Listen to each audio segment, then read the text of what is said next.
कडूस पडल.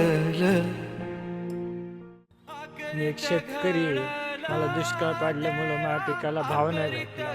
मला एक बारकं पोरग आहे, त्याची काळजी कोण घेणार आहे? मी कोणाच्या तोंडाकडे बघू? सरकार घेणार आहे का काळजी त्याची? महागाई पण इतकी वाढली, माझ्या पोराला शाळा शिकायची ऐपत नाही माझी, म्हणून आज मी टोकाचं पाऊल उचलतो. सरकारने का अशी वेळ आणली शेतकऱ्यावर? आज ही वेळ मायावाली, पण उद्या सगळ्या शेतकऱ्या आले त्यांनी पण हेच करायचं. निमाया मारणाला बाकी तिसरं कोणी नसून फक्त सरकारच जिम्मेदार आहे. कारण सरकारने आमच्या पिकाला माल भावाला भाव नाही दिला आणि आज सरकारमुळं आमच्या ही वेळ आली. सरकारने जर मालाला भाव दिला असता तर आमच्या ही वेळ आली नसती. अरे दादा नगर रडू, हाय मी तुझ्या पाठीशी. म्हणा येळ खोट म्हणा,